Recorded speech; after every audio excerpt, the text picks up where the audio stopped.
I'm joined by BigGoose, the main support of the Los Angeles Gladiators, a backbone player of that team as well. They've made changes all around you, but you remain. You've seen a lot of different players pass through the Gladiators.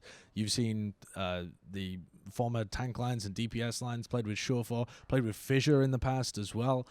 What's your read on this year? What are you hoping to achieve even bigger and better things? What's the goal for the Gladiators?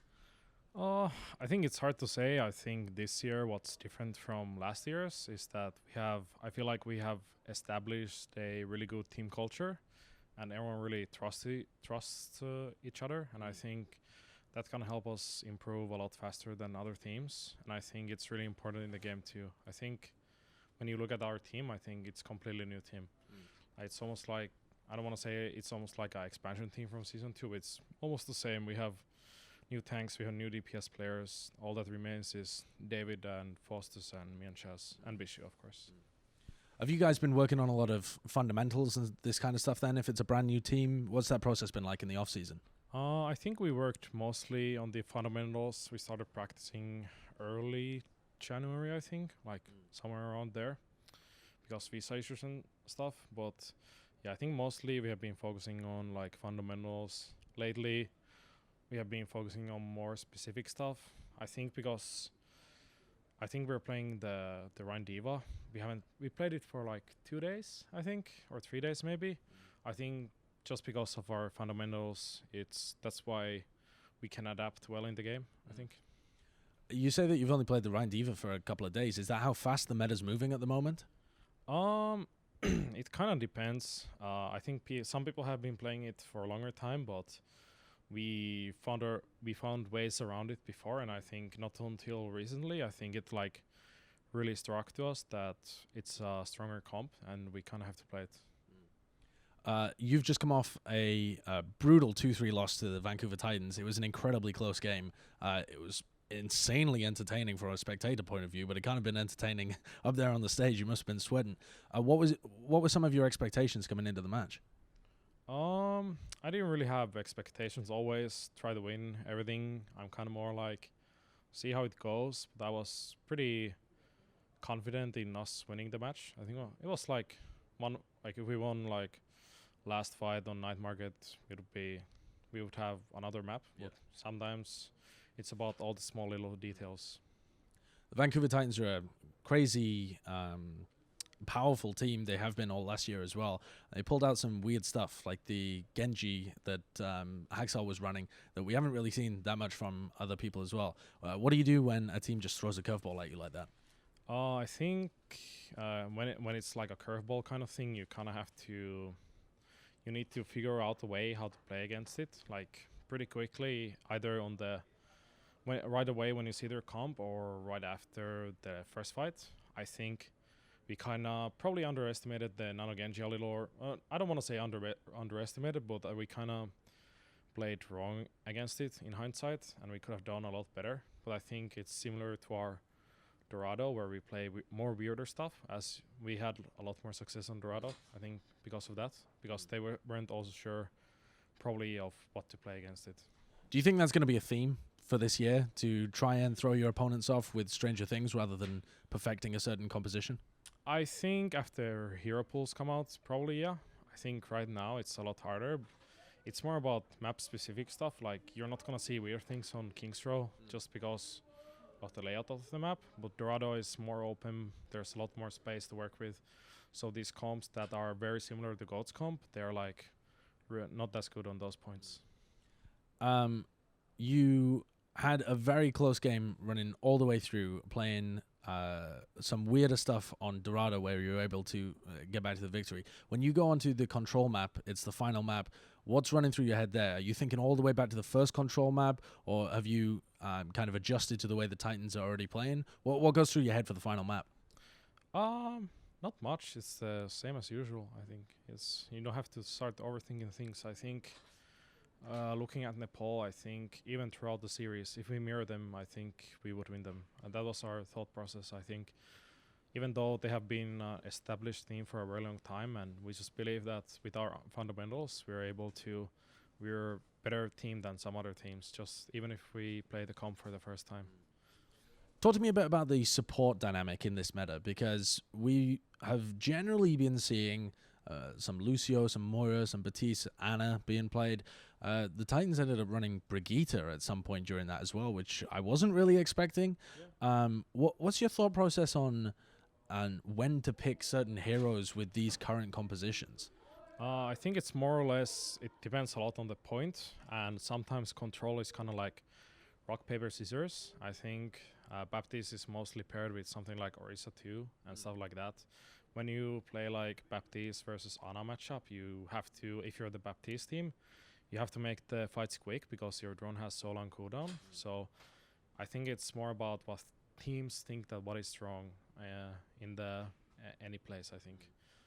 How have you been liking playing a variety of supports? You're mostly known for your Lucio. You did play a lot of Lucio during that series, but there have been opportunities for you to flex off the role recently. Are you the kind of person that relishes that? To me, I don't really care. I think the only support I don't really play is like Zen. Is like that's probably my weakest spot, like as a support player. But I think Shaz has it covered, so I don't have much to worry about in game. It's more about I don't really care if I have to adapt, but more or less, you saw like Vancouver going break. We were kind of unsure what to do, so which kind of led King's Row into us not capping on the last point. The coaching staff for the Los Angeles Gladiators get a lot of praise, I think quite rightly. David Dipe has done a lot of good work with your roster over the course of the years, or at least it seems like that from the outside. Yeah. So what's the process like there, and the mentality that they give to you guys when you're actually playing inside the server? Is there somebody that's like the voice of the coach that's really directing all of the calls? Is it just a group effort to stay in control of it? I think it's more group effort. If we walk through like steps for the like in a match, it's usually we just huddle up before the match and we talk whatever we think is important. We go in the stage, and I think inside of a match, it's mostly players adapting, and we see what if someone's struggling with something, does he need more help? If we think we can try to do like if we can like find ways to break their comp, basically we talk inside of the game. I think then again, like after matches, coaches usually are like, okay, it seems hard for you, we can try another comp, or we can try to play like different, like rushing their Rhine, or like just only flanking or stuff like that. Fissure was in this game as the Vancouver Titans' brand new main tank. A lot has been made about Fissure's rivalry against his former teams and stuff like this. I mean, he's played against London so many times, but a long time ago, even when he was playing with you guys. And you got another opportunity to face him here. Is there any extra skin in the game when you come up against Fissure?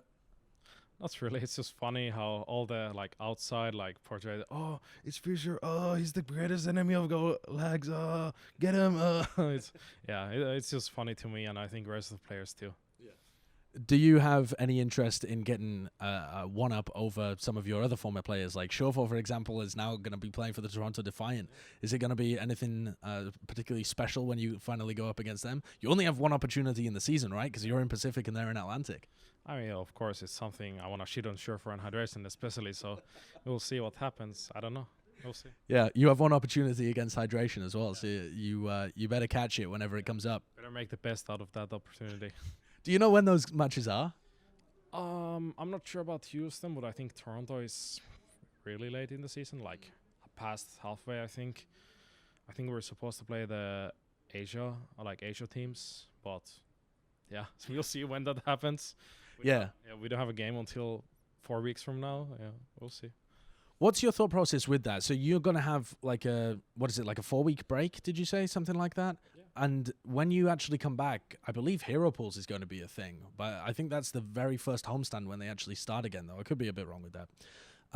In the meantime, when you've got 4 weeks to practice and you don't know what the meta is going to be because you don't know what heroes are going to be unavailable, what's coming up for you? Like, what do you scrim? How do you practice for that when you don't know what you need to practice? I'm not really sure. We're gonna fly to Korea like tomorrow, and we're just sticking up to our original schedule even with the homestands cancelled. So we'll see. I heard some of the teams are already like practicing on PTR patch.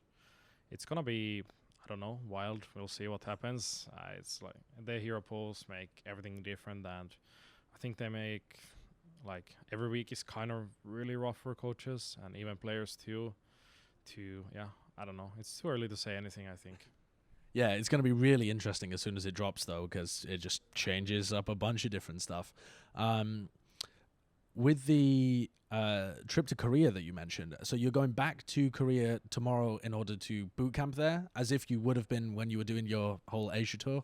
I wouldn't say boot camp, but it's more like I don't want to say like second home, but like somewhere between those lines, because we would have had our games in China, so we would have just flew to Korea and stay there and fly from Korea to China for our games and then fly back to Korea.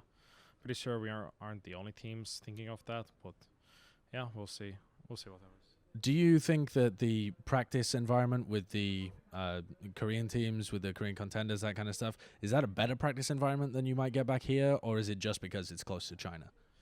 Hard to say. I think at the end of the day, it just depends on how your team takes scrims and how creative, I guess, we are. I think it's a lot on that. So I think it doesn't matter of the region really. I think it's just up to us how much value we get from practice in be it NA or EU or Korea. All right, well, good luck for those matches when they eventually come around again. Who knows when. And well done today, honestly, because that was a fantastic performance from you guys in the squad. And you just sometimes those matches happen like that, where they're just insanely close and they don't quite come through. Yeah, I mean, I'm glad we did. I think we did pretty well. I don't think there's nothing to be sad about. We'll just go for the next match. Yep. GG, go next. And we will see BigGoose on the other side of his trip to Korea and potentially future homestands.